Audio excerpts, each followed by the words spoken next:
Estamos en esta noche. ¿Cómo estamos, hermanos, en esta noche? Como seguimos estudiando las iglesias de Apocalipsis, hemos estado estudiando. Primero recuerden que fue la iglesia de Éfeso, la que dejó a Jesús, y luego fue la de Esmirna, que aquellos que sufrieron, ¿verdad?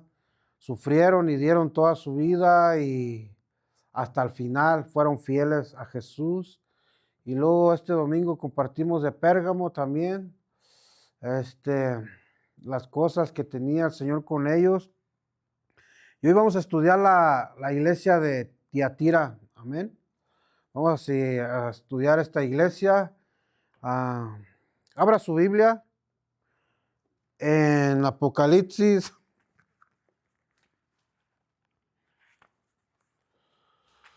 La iglesia de Tiatira. Apocalipsis 2:18. Amén. Sigamos ahí rápidamente. Apocalipsis 2:18.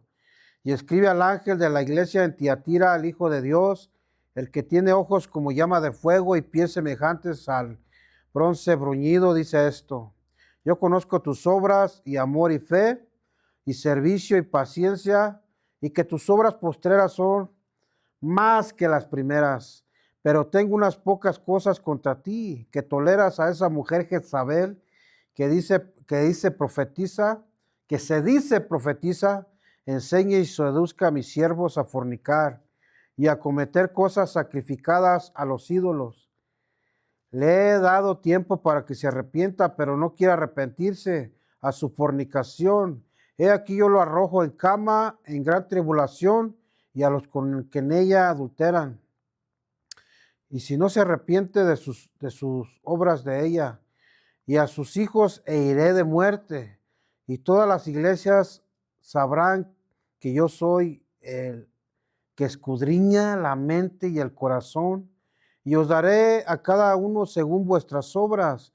Pero a vosotros, a los demás que están en Tiatira, en cuanto no tienen esta doctrina y que no han conocido lo que ellos llaman las profundidades de Satanás, yo digo, no impondré otra carga, pero les tenéis, pero retenerlo hasta que yo venga. Al que venciere y guardara mis obras hasta el fin, yo le daré autoridad sobre las naciones, y regirá una vara de hierro, y serán quebradas como vasos de alfarero, como yo también les he recibido de mi Padre, y les daré la estrella de la mañana. El que tiene oído, oiga al Espíritu lo que dice a las iglesias. Aquí vamos a mirar sobre esta iglesia que permitió ser seducida. ¿Quién sedució esta iglesia? Bueno, vamos a estar mirando. ¿En qué consiste esta seducción? En que permitió que los falsos profetas penetraran a esa iglesia y la dañaran. Vamos a ir a un contexto histórico sobre esta ciudad de Tiatira, de la iglesia que en esa situación que se encontraba. Tiatira, su significado en griego es sacrificio continuo. Y daba la casualidad que en esa ciudad había muchos templos paganos, muchos dioses paganos, y que había continuo sacrificio para ganarse el favor de los dioses. O sea, se dan demasiados sacrificios para ganarse el favor de los dioses que estaban ahí. Esto contrasta y coincide con el sacrificio de Cristo, lo que habla en Hebreos 10:12. Habla que el sacrificio de Cristo fue una sola vez para siempre, un sacrificio único que perdona todos nuestros pecados y que borra nuestras maldades. Esta ciudad fue fundada por uno de los 4 generales más importantes de Alejandro el Magno, que se llamaba Selecuo I. Esto fue en el 3er siglo antes de Cristo. Pasaron los años, en el año 90 antes de Cristo, los romanos conquistaron toda esa parte de Asia donde se encontraba esta iglesia. Fue así que los romanos tomaron posesión de esta ciudad y la formó parte del Imperio Romano en esos tiempos. La actividad económica de la ciudad de Tiatira era que ellos comerciaban con telas finas. Ellos, los de Tiatira, ellos eran famosos, habían agarrado una fama en las ciudades vecinas que era gente deshonrada, que era gente, en pocas, en traducción mexicana, que era gente tranza, que en ocasiones daban gato por liebre, o sea que no eran claros. No se parece mucho en la actualidad en esos lugares donde dicen que el que no tranza no avanza. Ellos tenían un templo ahí en Tiatira dedicado al dios Apolos. El dios Apolos era el hijo del dios Zeus. Y este Apolos era el dios de la belleza. Es decir, que había culto de belleza ahí. La tela que ellos vendían eran muy finas y era para vestir el cuerpo humano de manera elegante y sofisticada. También este Apolos era el dios de las artes, todo lo que tenía que ver con las artes. Apolo representaba también al dios Apolo, el dios de la adivinación.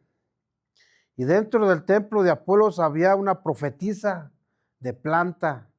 Y esta profetisa se le conocía como pitonisa o como adivina. Y ahí estaba esta pitonisa, esta profetisa, transmitía los supuestos mensajes de Dios, del dios Apolo a la gente. Entraba en un trance, usted sabe, ¿no? Esos que se ponen así, que esto dicen, que no sé qué, y hasta los ojos los ponen en blanco. Ese es un trance. Y decía cualquier visión, y que decía que su Dios hablaba a través de ella, su Dios Apolos. Como hoy en día, este culto a la belleza, ¿verdad? Que hay muchos, usted sabe, esos cultos de Miss Universo, esos cultos que exaltan a la belleza femenina, pero en este tiempo los griegos hacían una exaltación a la belleza masculina, o sea, los hombres. O sea que no es tan diferente como los tiempos de hoy. Una sobreexaltación a la belleza. Hoy en día muchas mujeres, yo sé que no todas, en sus cuerpos tienen muchas partes de plástico. Se injertan muchos pedazos de plástico en su cuerpo para resaltar su belleza. Usted sabe de alguien o alguien que ya nomás se mira, ay, pues como que quiero ponerme ahí la lupo, ¿cómo les llaman? Bueno, lo que podemos decir de los adivinos hasta estas supuestas iglesias donde se profetizaban, o sea, profetizaban, ¿verdad? La suerte. Entonces, cuando nosotros leemos estas escrituras, comparamos a los tiempos de hoy, nos empezamos a dar cuenta que no ha cambiado mucho, ¿verdad? Que hay adivinos, que sobresalta la belleza, que se profetiza en diferentes iglesias y todo eso, o sea que no ha cambiado demasiado. No es muy diferente en medio de todo esto. Había una iglesia, había cristianos en medio de todo eso, de todo ese paganismo. En esa iglesia Jesús, que amaba a Jesús, esa iglesia, Jesús dirige una carta a través del apóstol Juan, ahí en Apocalipsis. Ok, vamos a empezar a estudiar este pasaje y esta iglesia de Tiatira. ¿Qué fue lo que sedució o cómo fue que fue seducida esta iglesia a través de estos falsos profetas? En Apocalipsis 2:18. Escribe al ángel. ¿Quién es el ángel aquí? El pastor. Porque el pastor es responsable de esta iglesia de Tiatira. Y luego le dice, el Hijo de Dios. Noten que no dice que está hablando del Hijo de Dios, o sea, del mismo. Se denomina el Hijo de Dios. No está diciendo el hijo de María, no. María solamente fue la madre de Jesús, una parte de su humanidad, pero jamás de su divinidad. porque antes que nadie ya existía Dios, ya existía Jesús, Él era el Verbo. Entonces el Hijo de Dios, el impotente, o sea, todopoderoso, el que tiene ojos como llama de fuego, es decir, que los ojos de Cristo tienen una mirada que penetra en las mentes de las personas.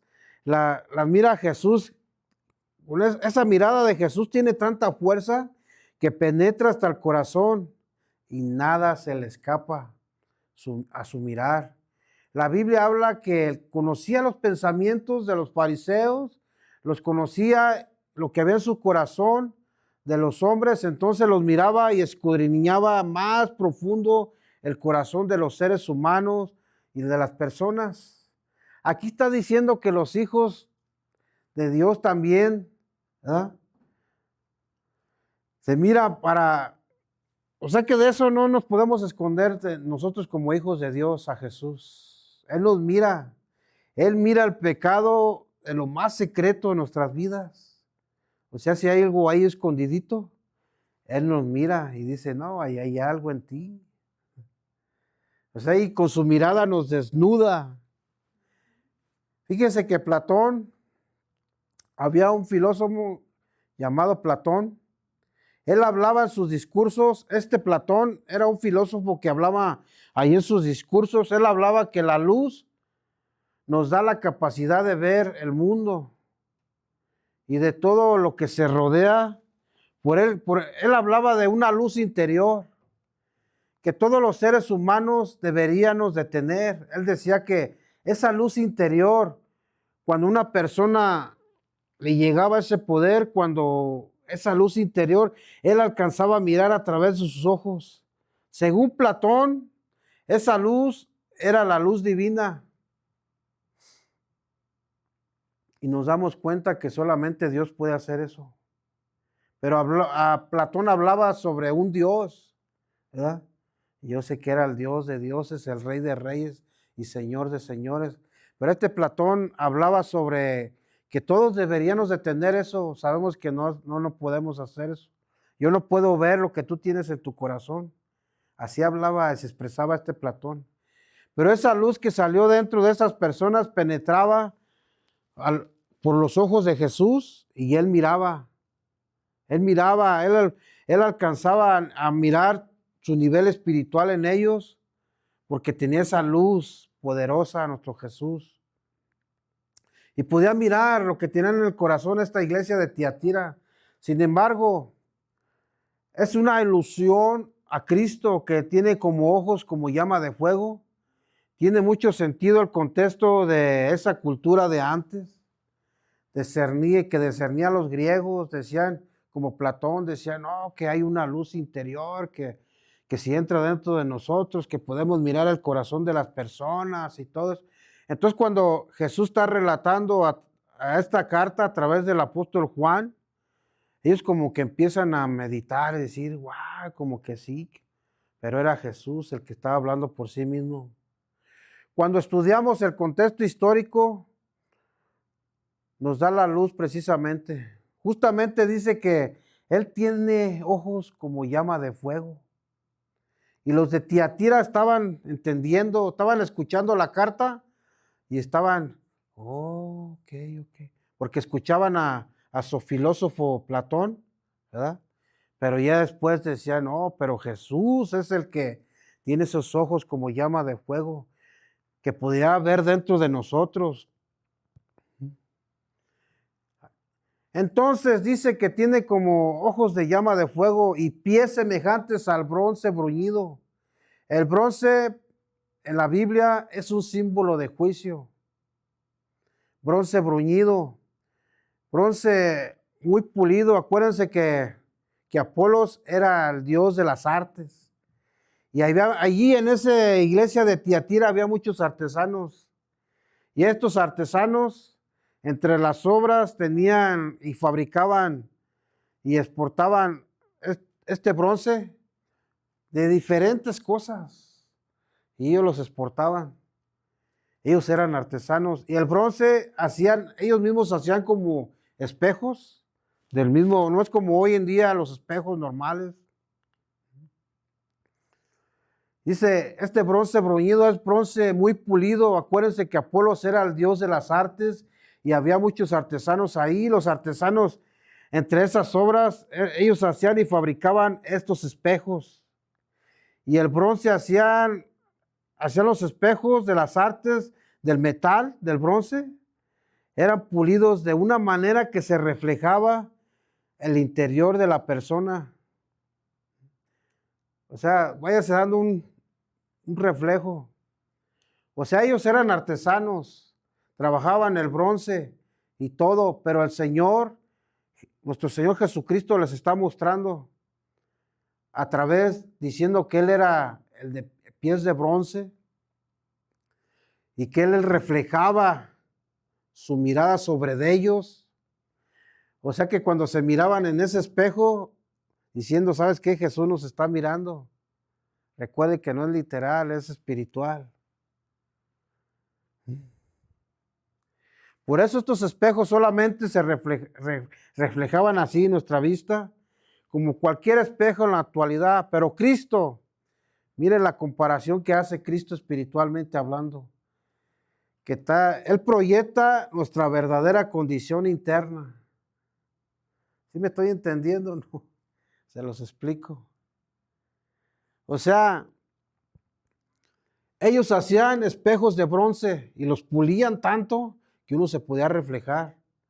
Entonces, cuando el apóstol Juan está diciendo esta carta, está diciendo, diles que yo soy ese espejo, que me reflejo en ellos y puedo mirarlos todo como son.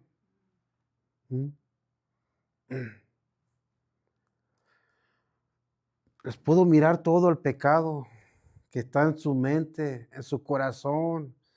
Y Jesús nos refleja, hermano. Haz de cuenta como una de esas cuando vas al aeropuerto y te pasan por la máquina, las rayos X, así nuestro Señor Jesús.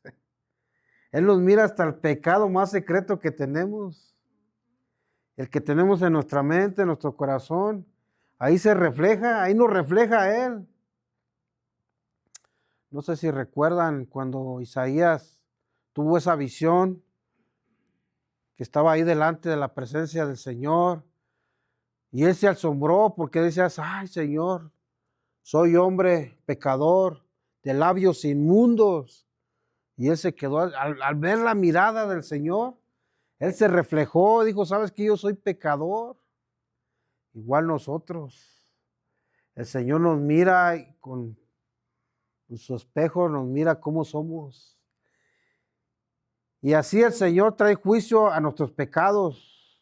Por eso es importante que nosotros siempre que vayamos con el Señor, Él, o sea, nosotros leamos su palabra.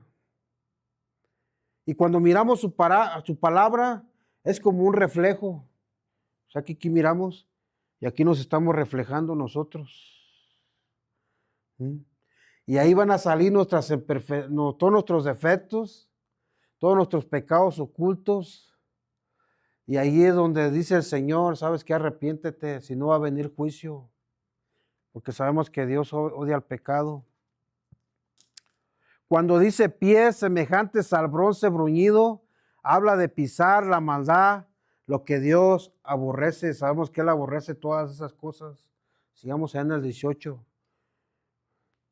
¿Cómo es esos ojos? Como llamas de fuego y pies semejantes al bronce bruñido. Dice esto, nomás recordando que cuando Dios habla tenemos que poner mucha atención. Dice esto, dice Jesús, ahí en el 19, yo conozco tus obras, yo sé lo que tú haces, yo tengo esa mirada que penetra en tus obras. La palabra obras, las cuales dice Jesús, que decía que conocía, vienen de un griego que se llama, la palabra significa ergón, que significa obras buenas. O sea, aquí empieza Jesús, ¿verdad? A decirle, ok, tienes algo bueno, les está alabando esas cosas. Está diciendo Jesús, yo veo las obras buenas que tú haces. Veo las cosas buenas que tú haces. Y comienza el Señor a darles reconocimiento de lo bueno que tenían los cristianos en Tiatira. Dice, no he visto solamente tus obras buenas, sino tu amor. Y tu palabra amor se traduce de la palabra griega agape, y esta palabra significa amor máximo. Es el amor que se da unos por otros. Es el amor de Dios que tiene, que nos dio a su Hijo, a Jesús. Es el amor agape. Aquel que no pone condiciones para nada. Por eso nos dio a su Hijo, porque Él nos amó tanto. Entonces este es el nivel más grande de amor que hay. Entonces aquí aparece esta palabra. Entonces Jesús les está diciendo, yo conozco las obras buenas, el amor que tienes para los otros, para la demás gente. Conozco tus obras de misericordia que haces por los demás. He mirado lo que haces con los pobres. Cuando tienen necesidad, cuando están necesitados, tú obras y eso es bueno. Conozco tus obras de beneficencia a favor de los que no tienen nada y te compadeces de ellos y los bendices. Y esas son una de las características de que debemos de tener todo cristiano, de ser, bendecir a los demás o los que tienen necesidad. Los cristianos debemos de hacer buenas obras, no para salvación, porque la salvación es gratuita. Y esa es una de las evidencias que somos hijos de Dios. Cuando eso sobresale de nosotros, cuando hacemos esas buenas obras, y tenemos que hacerlo todo el tiempo, hacer el bien. Cuando miramos al hambriento, tenderle la mano, regalarle un lonche, regalarle una despensa o unas finanzas cuando tú mires la necesidad. Por eso lo que estaba aprobando el Señor de la iglesia de Tiatira, porque era un llamado a ellos, ¿verdad? Eran celosos por la obra del Señor, hacían buenas obras a favor de los demás. Entonces aquí Jesús está reconociendo todo lo bueno que han hecho esta iglesia. Está diciendo, ¿sabes qué? Hacen buenas obras, tienen amor, ¿verdad? Amor por los demás. Y el Señor le está reconociendo todo esto. Digamos ya en el 19. Yo conozco tus obras, tu amor y tu fe. Y aquí la palabra fe es una palabra griega. Su significado es pistos. Pistos significa fidelidad. También he mirado que eres fiel. Voy observando estas obras buenas que tenían estos hermanos de Tiatira. Hacían buenas obras, tenían un grande amor por los demás, y también eran fieles en la obra. Yo conozco tu amor máximo, conozco cómo has ayudado a los otros, y también he mirado tu fidelidad y tu lealtad. Estoy mirando todo eso, dice el Señor, dice Jesús. ¿Se acuerdan como la iglesia de Esmirna? La iglesia que fue fiel. Entonces el Señor aquí esperaba de estos que fueran fieles hasta el final, leales hasta el final, así como los cristianos de Tiatira. Así esperan al Señor de nosotros, que seamos fieles. Nosotros debemos de demostrar la fidelidad a Dios. Pero no queda todo eso ahí. Dice, yo conozco tus obras, tu amor y tu fidelidad y tu servicio. Otra palabra más. Y tu servicio se tradujo de la palabra diaconía, donde se describe la palabra conocida como diácono. Diaconía significa servir con disposición, con presencia, con buen ánimo. Cuando venimos aquí a servir al Señor con ánimo. Así debemos de servir nosotros al Señor. Hermanos, a veces cuando yo llego a este lugar, ay Dios mío, me duele de la coronilla hasta la planta de los pies, pero yo me esfuerzo, hermano. Yo me esfuerzo a hacerlo al 100%. Yo sé que también ustedes se esfuerzan a echarle ganas a servir al Señor. Todo lo que hacemos es para el servicio a Dios. Aquí en la iglesia tenemos que hacerlo con toda la entrega posible, no a medias, como que sí, como que no, pues ay, que se vaya y no, no, no. Es para Dios, hermano. Todo lo que hacemos es para Él. Él lo recompensa. Aquí cuando Jesús dice a tu servicio, les está reconociendo, tienen buena disposición para servirme. Y eso me agrada, dice Jesús. Eso me gusta. Y que sean así, qué bueno, sigan echando ganas. O sea, cuando el apóstol Juan les está leyendo la carta, ¿verdad? Ahí a los de Tiatira, wow, wow. Tienen buenas obras aquí en Tiatira. Son amorosos. Wow, son fieles. Tienen amor por los demás. Está leyendo todo lo bueno. Y sirven con todo. O sea, le echan muchas ganas y todos estaban ahí diciendo, no, ya ves, hay que seguir echándole ganas. Hay que seguir, si vale la pena. Les está leyendo ahí la carta. Sigamos. Conozco tus obras, tu amor y tu fidelidad y tu servicio y tu paciencia. La palabra paciencia se traduce de la palabra opomone, que su significado es resistencia. Resistir, o sea que resistían. Si recuerdan, ¿no? De cuando les hablé de la estatua, de la enseñanza que les di de que era una estatua. Una estatua es permanecer, estar ahí, permanecer, no moverse para nada. Bueno, eso se traduce así como paciencia, ser pacientes. Entonces habla a los cristianos de Tiatira. Tiatira tiene cosas muy buenas, hacían obras de amor, se entregaban unos por otros, ayudaban a otros, eran fieles, eran leales al Señor. Y cuando se trataba de servir, todos ahí a la obra del Señor, haciendo la obra, ahí todos estaban dispuestos a servir, le echaban ganas. El texto habla que aquellos hacían un excelente trabajo en la iglesia de Tiatira. Todo lo que hagamos, todo lo que hagan, hágalo para el Señor, lo mejor posible.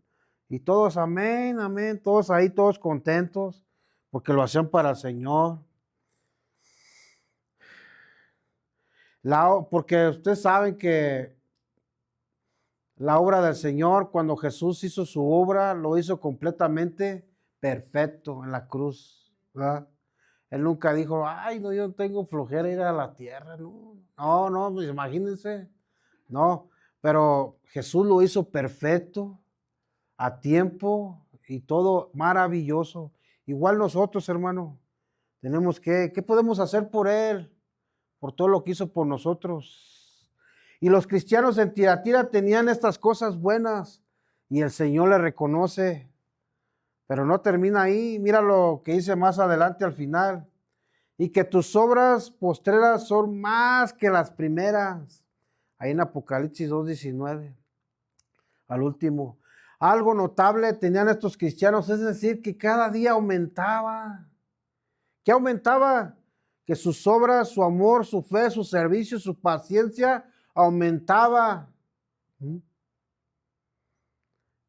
Y crecía día con ellos. Hermanos, nosotros como cristianos estamos llamados a crecer, no estancarnos. Usted sabe qué es un estancamiento, ¿no?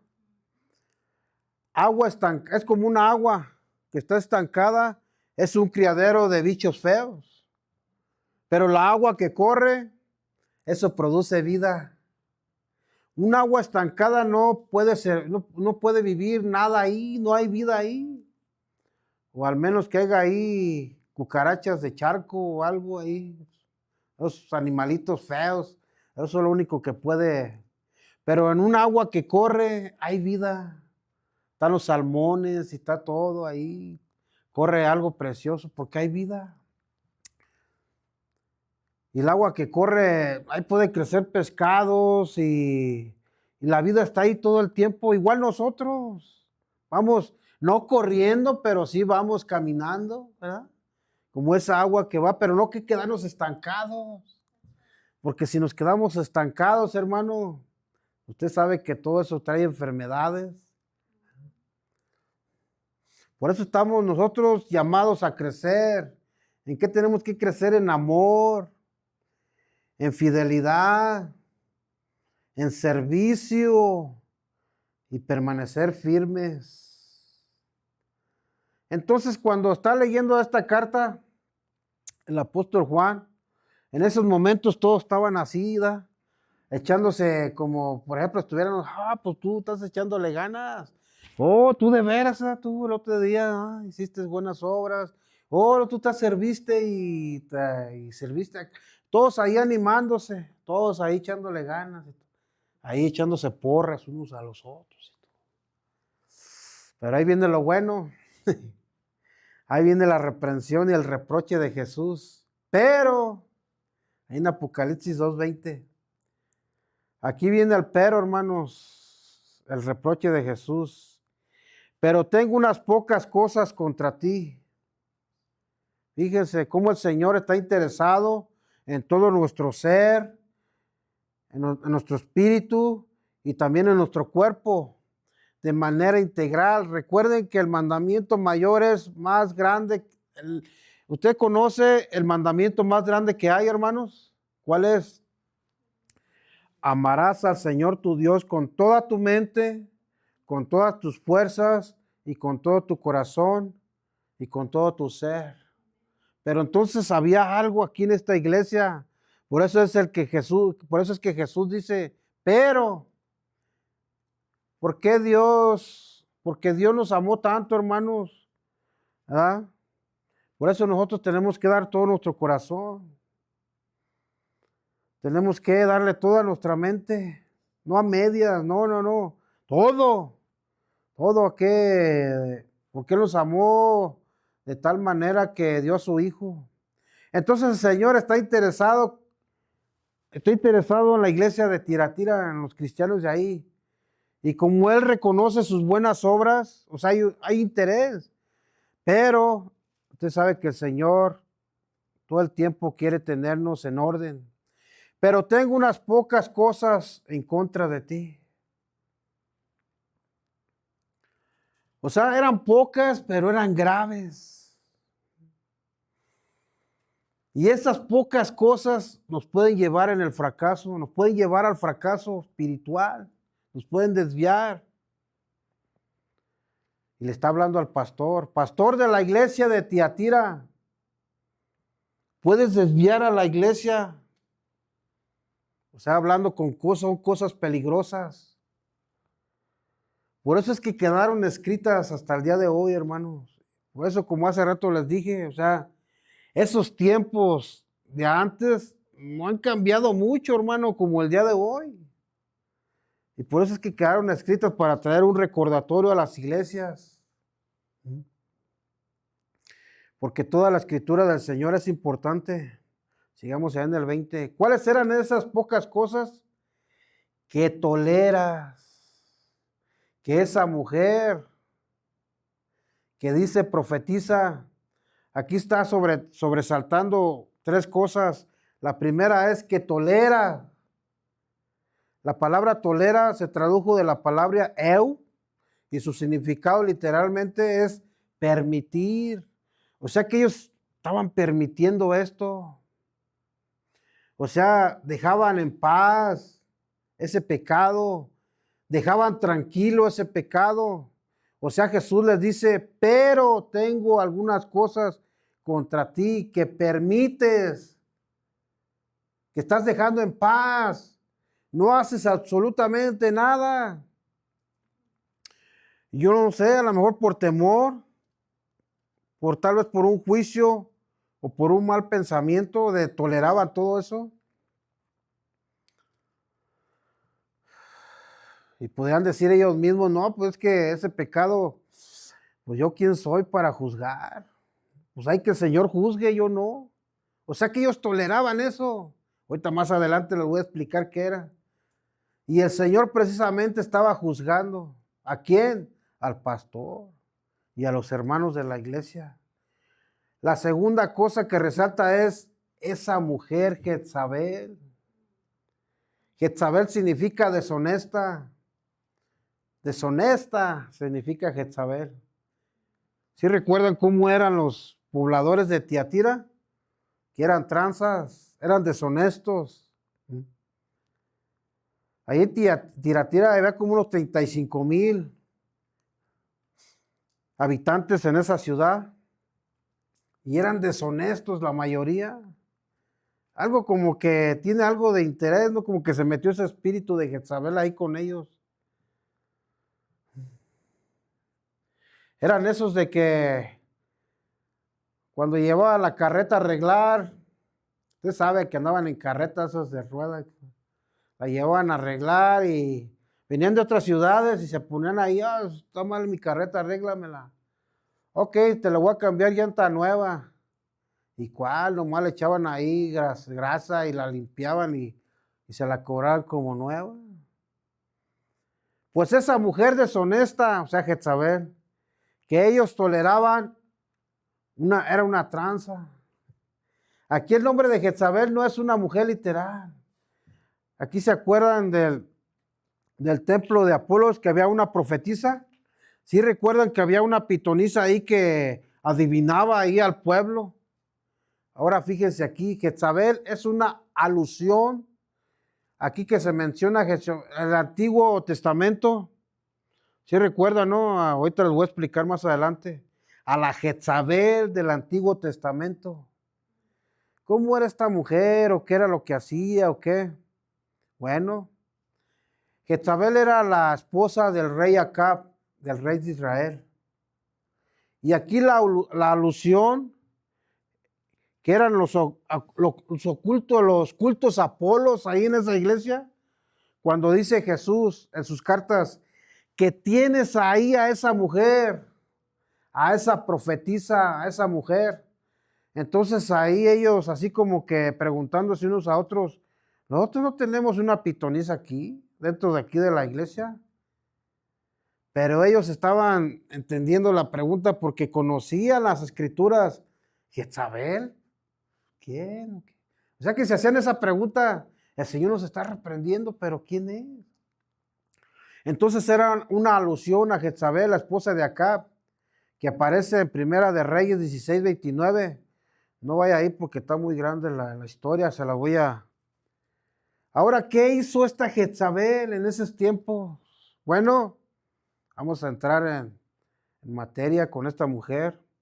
Era la primera dama de Israel, porque era la esposa del rey. Entonces aquí vemos, vamos a hacer un discernimiento de esta historia. ¿Qué tuvo que la esposa de este rey, Jezabel?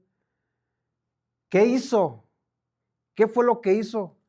Entre unas cosas fomentó la idolatría, Jezabel, del pueblo de Israel.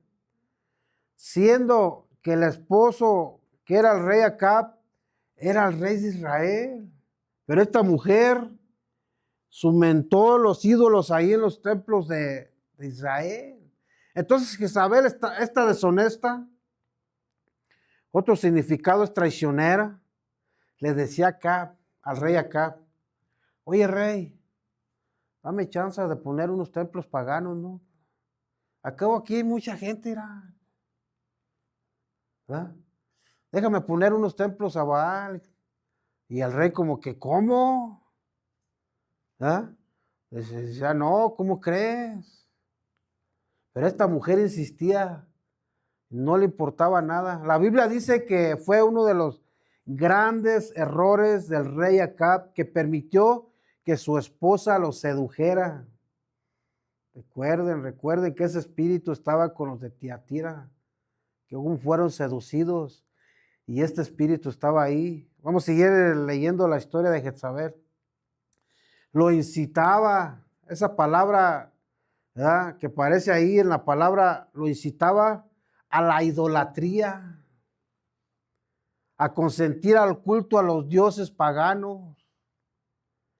O sea que no fue nomás un día, no, ella día con día iba con el rey y me decía, ay, dame chance de esto, porque era su nombre, su significado, Jezabel, deshonesta.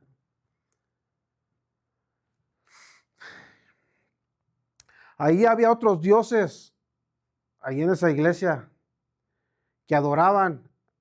Era la diosa Astarté. Esta era la diosa de los sirios, que también en algunos pueblos, también en los romanos, también la adoraban. Equivale también a la diosa Venus, que era la diosa del amor. Entonces esta Jezabel fomentó la idolatría. Iba y hablaba al oído del rey y le decía, mira rey, no pasa nada. Y el rey consentía. O sea que tampoco él decía nada. O sea, no le decía, nunca lo voy a hacer, no. Ni eso. Ahora, ¿qué era lo que estaba pasando con el pastor de Tiatira? Estaba consistiendo, estaba tolerando lo que hizo Acab, el rey de Israel. ¿Sí está entendiendo algo, hermanos? ¿No? O sea que estamos del Nuevo al Viejo Testamento, yendo y viniendo, para que no se me duerma y esté bien atento a lo que le estoy diciendo. Ok, si no era una mujer literal, entonces ¿qué era?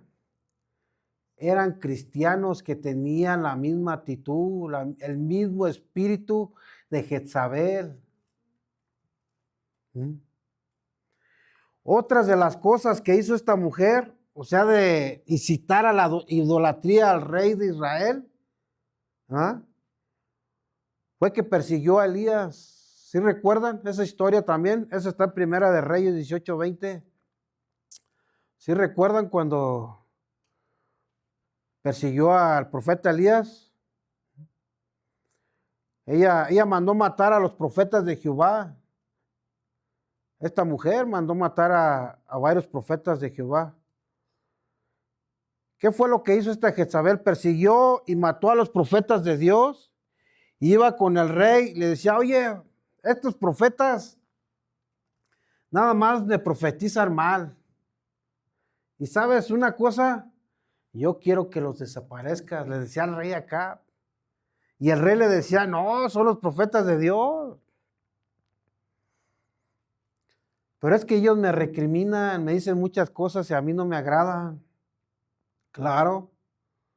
O sea, cuando esta mujer empezaba a hacer cosas ahí malas, llegaban los profetas de Jehová y le decían, esa no está bien delante del Señor. Arrepiéntanse, si no va a venir juicio contra ustedes. Y ella no le agradaba, por eso los quería desaparecer y a varios de ellos los desapareció. Llegaban estos profetas y tomaban la palabra y denunciaban el pecado de Israel. Y estos profetas le recriminaban al rey Acab, rey, ¿por qué no haces nada? Mira a tu esposa lo que anda haciendo. Anda fomentando a los ídolos y todo, y anda haciendo cosas acá malas y todo. Y tú no le dices nada. Haz algo. Y acá como que, ok, sí, ahorita hablo con ella. Bueno, y así. Lo mismo estaba pasando en la iglesia de Tiatira. O sea, el pastor miraba ese pecado ahí y como que, pues, ¿quién soy yo para juzgar? No, ahí que ese espíritu de Jezabel se haga esto y lo otro de acá. Sigamos ahí con Elías cuando... ¿Y por qué se dejó engañar por esta mujer? No le gustaba a esta señora. Entonces esta señora mandó matar a estos profetas del Señor, mandó matar más de 900 profetas del Señor. Después Elías tiene una confrontación con los profetas de Baal. No sé si han mirado, han leído esa historia. ¿Sí recuerdan esa historia? Elías enardecido, porque, o sea, Elías estaba enojado, porque Jezabel había matado a los profetas del Señor y les hizo un reto, ¿verdad? No estaba esa mujer ahí, nomás estaba el pueblo de Israel y estaban los profetas de Baal. Digo, ok, vamos a hacer un reto. ¿Eh? Y Elías dice, ok, profetas de Baal, vamos a hacer una prueba, vamos a ver quién es el Dios verdadero. Ahí estaba el pueblo de Israel, todos ahí. Vamos a hacer un sacrificio y vamos a echarle agua. Vamos a destazar un ternero y todo. Al Dios que oremos y que haga descender fuego del cielo, a ese vamos a adorar. ¿Cuántos dicen amén? Todos ahí, a ver, vámonos pues. Entonces los profetas, la palabra de Dios resalta a los profetas de Baal, que eran 450. Destazaron el sacrificio, empezaron a gritar, empezaron a danzar, empezaron a clamar a Baal. Y dice que comenzaron a cortarse el cuerpo, a desangrarse. Y su Baal no respondía. El mono ese que tenían ahí no respondía. Y Elías se burlaba. Elías se burlaba de ellos y decía, a lo mejor está dormidito. A lo mejor anoche se desveló. A lo mejor Baal está desvelado. A lo mejor está en el baño. Y Elías se burlaba y decía, órale pues a su Dios verdadero. Entonces llegó el tiempo de Elías, hermano. Se para enfrente del mono ese de Baal, ¿verdad? Y le empieza a decir a todo el pueblo de Israel, y les dijo, ahí delante de todos, ¿verdad? Les dice, yo quiero demostrarles quién es el Dios verdadero, ¿verdad? Y no quiero que estén claudiqueando en dos pensamientos, o sea, que tengan que sí, que no, que sí, que no. Ok, si ese Baal, ese mono es el Dios verdadero, alábenle a él. Pero si el Señor, Jehová de los ejércitos, es verdadero, alábenle a él. Entonces Elías oró, y cuando Elías empezó a orar, ¡pum!, que cae fuego del cielo y consumó todo, consumió el ternero y el agua que estaba ahí. ¿Y qué fue lo que pasó? Pues Elías degolló a todos los 450 profetas de Baal. Y si recordamos, en esos tiempos la lucha era cuerpo a cuerpo, física. Y hoy en día, hermano, nuestra lucha no es contra carne ni sangre. Nomás recuerden que cuando tengamos una lucha, pídale sabiduría al Señor. ¿De dónde viene ese ataque? Porque a veces echamos la culpa a la persona, no es culpa de la persona, va a ser el espíritu que está influenciando a la persona. Elías mata 450 profetas de Baal. La noticia le llega a la malvada Jezabel. Esta mujer era una mujer terrible, hermanos. Fíjense, tan terrible que cuando ella se enteró, llegó la voz hasta donde estaba Elías y empieza a buscar a Elías, y Elías se da cuenta que lo andan buscando.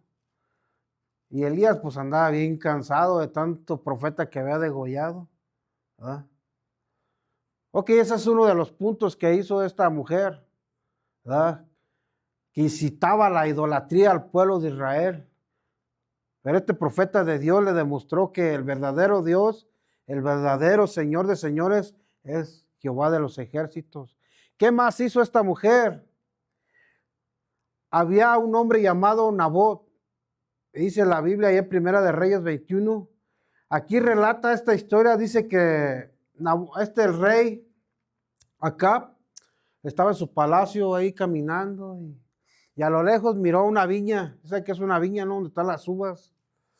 Y a lo lejos la miró y dijo, wow, qué hermosa viña está allá.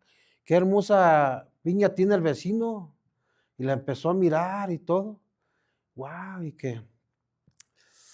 Entonces va con este Nabot, el dueño de la viña, le dice, oye, véndeme tu viña, está bonita y todo.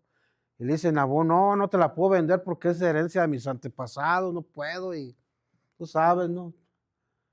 Y se fue bien agüitado el rey, se imagina, bien triste, como un niño popis, un chiqueado, se fue a su palacio, se metió a su cuarto y estaba ahí, porque no le compraron sus toys ahí.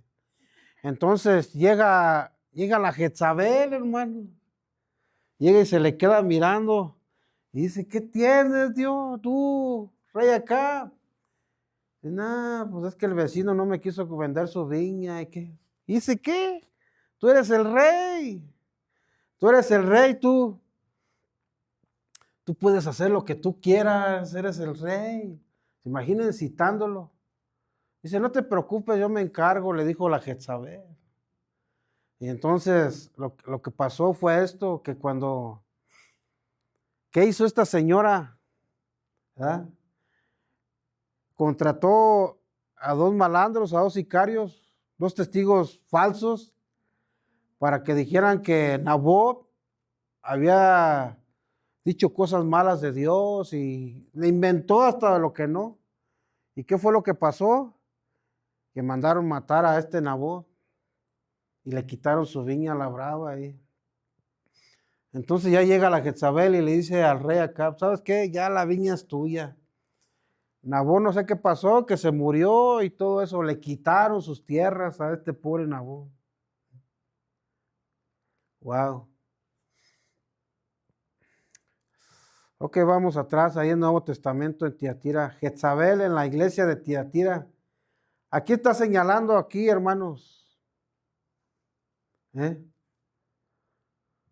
a los falsos profetas. A los falsos profetas, hermano.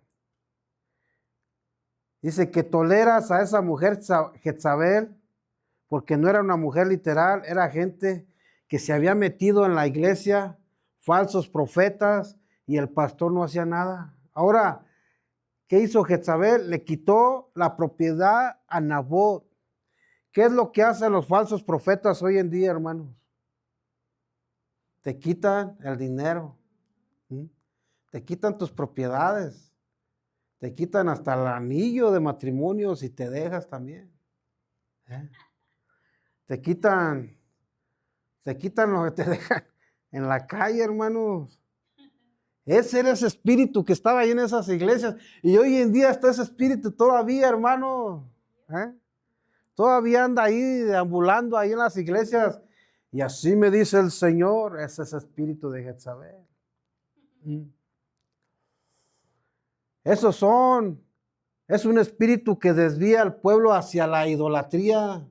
¿Qué hacen los falsos profetas? Te desvían, que busques lo material y que seas más rico y próspero. Entonces, ¿qué hacen los falsos profetas? ¿Qué hizo Jezabel? Persiguió a los profetas de Dios, los mató. ¿Qué hicieron con el apóstol Pablo? Sabiendo que él había fundado la iglesia de Corintio. Él fundó la iglesia de Corintio y llegaron falsos maestros, falsos profetas y le empezaron a decir que él era un falso, que no sé, sabiendo que el apóstol Pablo era el que había fundado esa iglesia.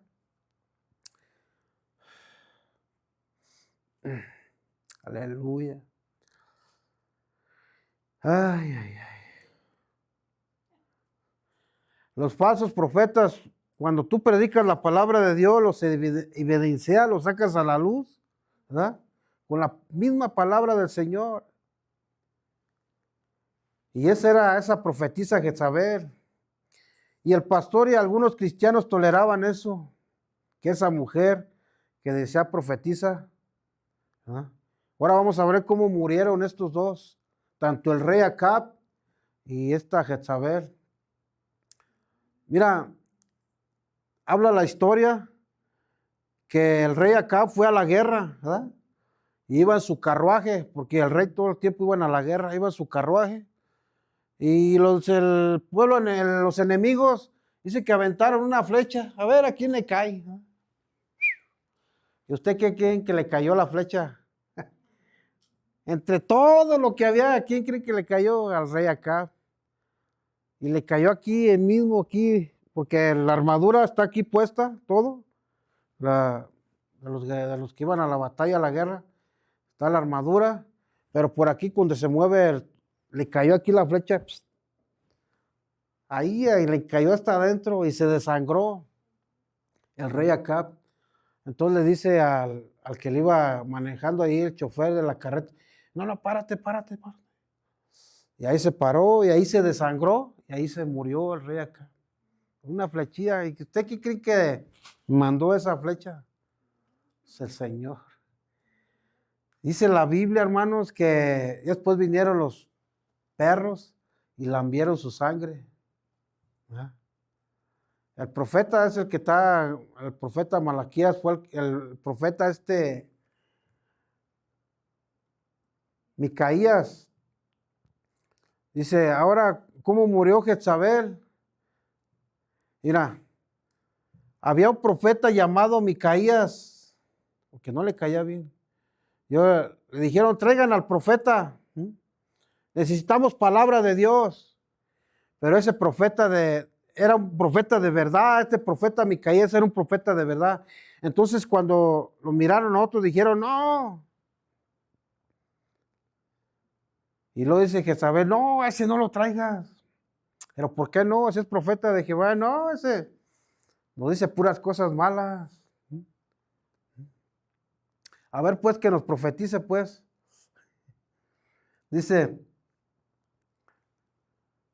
si de hoy y mañana el Señor acaba con tu vida.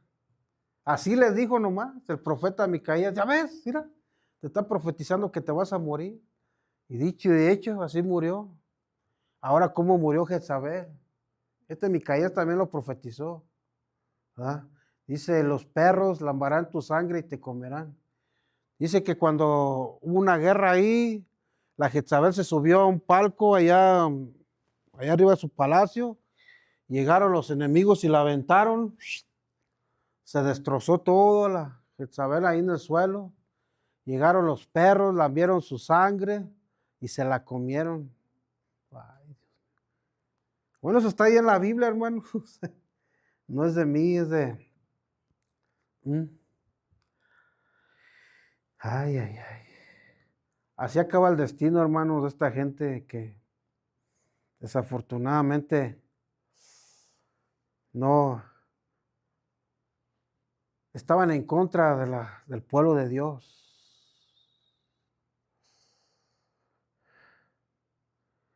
Pero ¿qué más dice ahí en Apocalipsis 2:20? Esa mujer que se dice profetiza, el número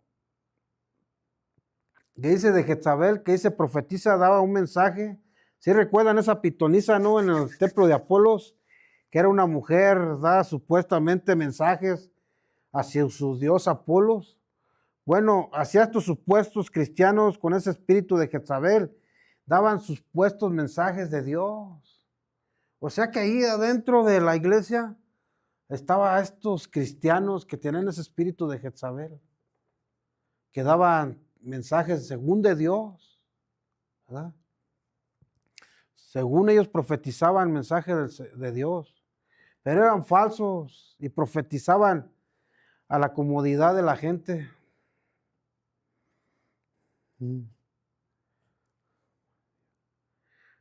Mira, voy a leer este pasaje de Jeremías y está fuerte, hermano, y lo voy a sintetizar, lo voy a hacer más pequeño, pero ahí cuando estés en tu casa tú léelo y nos va a dar más claridad sobre esta iglesia. Jeremías 23:11. Dice, Jeremías 23:11, por tanto, el profeta como el sacerdote son impíos, aún en mi casa. Allí es su maldad, dice Jehová. Por tanto, su camino será como resbaladero en la oscuridad. Serán empujados y caerán, porque yo traeré mal sobre ellos en el año de su castigo, dice Jehová. Aquí está hablando de esos falsos profetas. En los profetas de Samaria he visto desatinos, profetizan el nombre de Baal, hicieron caer a mi pueblo Israel. Y en los profetas de Jerusalén he visto tropezas, cometer adulterios, decir mentiras, pero nadie se convierte de su maldad. Son como Sodoma y Gomorra. Estos son falsos, pero nunca se van a escapar del juicio de Dios. Por tanto, así ha dicho Jehová de los ejércitos contra aquellos profetas: aquí yo les hago comer anjenjos y les haré beber agua con hiel, porque los profetas de Jerusalén salió. Dice, porque los profetas de Jerusalén salió la hipocresía sobre toda la tierra. O sea, de ahí mismo del pueblo.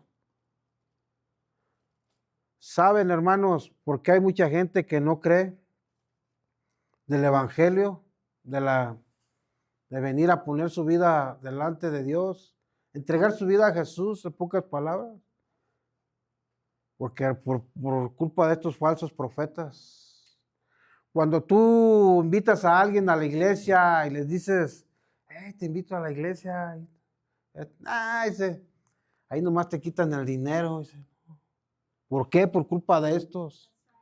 Por culpa de estos, hermano, aquellos que andan profetizando y según no sé qué tanto.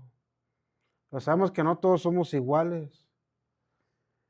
Así ha dicho Jehová de los ejércitos: no escuchéis palabra de los profetas que los profetizan, o alimentan con vanas esperanzas, hablan visión de su propio corazón, no la boca de Jehová.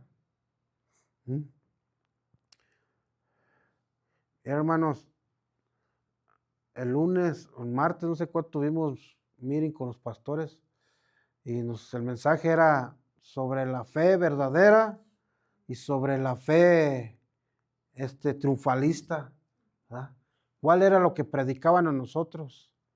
Y entonces ahí de los pastores empezaron a hablar que un pastor de allá de México, ¿verdad? No es de este ministerio, es de otro ministerio, no sé qué. Dicen que oró y para que lloviera, y llovió. Oh, se puede imaginar, hermano, ha sido de gente y llegó a la iglesia, nomás por eso que oró. Y eso es lo que anda buscando la gente. Eso es lo que anda buscando la gente, anda buscando milagros, anda buscando los prodigios, andan buscando su bienestar, pero no vienen a buscar al Creador, al que los va a salvar de la eternidad. ¿Eh? Y el otro pastor estaba diciendo, no, pues acá con nosotros estaba una hermana que tenía cáncer y pues, el Señor no la sanó. Y fue a dar allá con los brujos mejor. ¿Se imagina? Fue a dar allá con los brujos y se fue hablando mal de la iglesia de aquí con nosotros. Y la verdad no sabemos qué quiere la gente. La gente quiere milagro, su milagrito. Muchas gracias y vámonos. No. Yo por eso yo le estoy leyendo esto, las verdades de... Y esto está en la Biblia, hermanos, de Apocalipsis. Esto está aquí en esta iglesia de Tiatira. No, y le puedo seguir contando más, pero mejor ahí. Jeremías 23, 17. Dicen atrevidamente y me irritan, dice Jehová. Dicen ellos, paz tendréis. Y a cualquiera que ande detrás de su obstinación de su corazón, dicen, no vendrán mal sobre vosotros. Al contrario, dicen estos falsos, Dios los bendecirá, Dios los prosperará. Yo te doy una oración de prosperidad. Tráeme a tu enfermito y vamos, ¿verdad? En el 18, Jeremías 23, 18, porque ¿quién estuvo en el secreto de Jehová y vio y oyó su palabra? ¿Quién estuvo atento a su palabra y oyó y dónde? En el secreto de Jehová. Ay, no envié yo a aquellos profetas, pero ellos corrían. Yo no hablé más en ellos, mas ellos profetizaban. Aquí dice el Señor que Él nunca nos envió, pero ellos corrían a profetizar. Ay, bendito Dios. Pero si ellos hubieran estado en mi secreto, habrían hecho oír mis palabras en mi pueblo. Yo habría hecho volver del mal camino y de sus maldades y de sus malas obras. Yo he oído de los que ellos profetizan y dijeron profetizando mentiras en mi nombre, diciendo, soñé. ¿Hasta cuándo estará esto en su corazón de los profetas que profetizan la mentira? y que profetizan el engaño de su corazón. No piensan como hacen mi pueblo, se olvidan de mi nombre con sus sueños. Cada uno cuenta a su compañero el modo de sus padres, se olvidaron de mi nombre por Baal. El profeta que tuviera un sueño, cuente el sueño, y aquel que fuera mi palabra, cuente mi palabra verdadera. ¿Qué tiene que ver la paja con el trigo? Dice Jehová. ¿No es mi palabra como fuego, dice Jehová, o como martillo que quebranta la piedra? Entonces sea el Señor.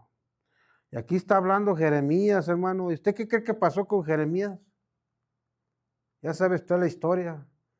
Pobre Jeremías, por eso le dicen el profeta llorón.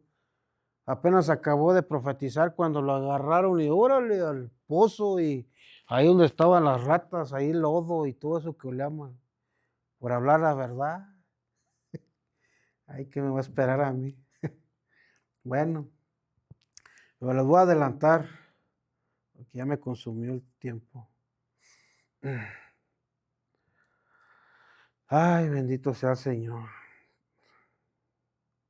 Sigamos en Apocalipsis 2:20. Que toleras que esa mujer Jezabel, que se dice profetiza, enseñe y que seduzca a mis siervos a fornicar. O sea, estos falsos profetas entran, enseñan, y los líderes y el pastor, los cristianos permitían todo eso. Estos falsos seducen a mis siervos a fornicar y a comer cosas sacrificadas a los ídolos, idolatría, paganismo. Todos estos se habían metido allá en la iglesia de Tiatira, o sea, tenían buenas obras, pero ahí estaban estos metidos ahí.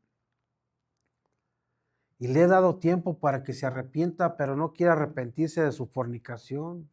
No quiere. Miren el juicio de Dios. He aquí yo la arrojo a cama. He aquí como esto significa clean. O sea, yo la arrojo a cama significa clean. Es un significado en griego clean, donde se deriva la palabra clínica, donde se meten los enfermos en la clínica. O sea que el Señor nos va a poner en una enfermedad en nuestras vidas, como un tipo de juicio, si no nos arrepentimos. En el 22, y dice, yo aquí la arrojo a cama en gran tribulación, o sea, en presión, o estrechez, o en escasez, con los que ellos adulteran. Y aquí el adulterio es físico y espiritual. Entonces, fíjense, no todos eran leales y fieles en la iglesia de Tiatira. O sea que estaba dividida la iglesia en una tribulación con los que ellos adulteran, si no se arrepienten de las obras de ella. Ahí en el 23, y a sus hijos heriré de muerte. A sus hijos son los seguidores de esas cosas, de todo eso lo que estaba pasando ahí, que les iba a quitar la vida física. Ahí en el 24, pero vosotros y a los demás que están en Tiatira, ¿quiénes eran los otros, los demás? Aquí mismo te lo dice en el versículo.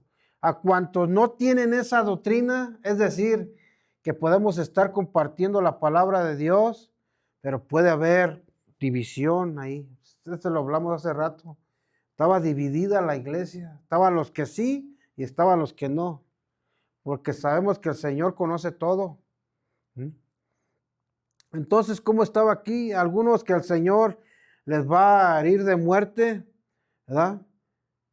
Pero ahí más adelante dice, pero vosotros, a los demás que están en Tiatira, los que no están corrompidos, no todos se vendían al paganismo, hermano, no todos eran seducidos por esos falsos profetas, hay ellos que permanecían fieles. En cuando no tienes esa doctrina y no has conocido lo que ellos llaman las profundidades de Satanás, esto significa toda hechicería y brujería que había penetrado esa iglesia. Yo os digo, dice el Señor, no les pondré más cargas. En otras palabras, les dice solamente permanezcan fieles, así como sus virtudes que tienen, de las que les había resaltado Jesús, permanezcan así, no se desvíen por esos falsos profetas. ahí en el 25, pero lo que tiene reténlo hasta que yo venga. 26, al que venciere y guardara mis obras hasta el fin, esto significa el que resiste a Jezabel, al que no se deja seducir por Jezabel o por esos falsos soñadores, yo les daré autoridad sobre las naciones. Aquí está hablando de la autoridad de Dios que nos va a dar el Señor en el milenio. Esa es otra enseñanza del milenio. Ahí en el 27, y la regirá con vara de hierro, que significa que la ley de Dios no será quebrantada. Como la ley de los hombres, como se quebranta por cualquier billete o cualquier dinero se quebranta, pero esa no va a ser quebrantada. Que el gobierno de Cristo será como una vara de hierro y vamos a ser nosotros como esa barra de hierro, gruesa, imposible de ser quebrantada. Pero todo eso está hablando del milenio, cuando nosotros vamos a reinar, hermanos. Nosotros vamos a estar ahí, si tú te mantienes firme y fiel. 28, y le daré la estrella de la mañana. Aquí algo muy tremendo, fíjense que la diosa Venus, la que adoraban también ahí, los de Tiatira, los antiguos, también le llamaban la estrella de la mañana. Y ellos adoraban al sol. Sabemos que el sol es una estrella. Era adoraciones paganas. Ellos decían que las estrellas seguían a las personas. Ustedes saben la astrología que hacen todas esas personas. Pero ellos estaban cobrando como significado, diciendo que el Señor nos iba a dar esa estrella. La Biblia habla que Jeremías dice que Cristo es el sol de justicia.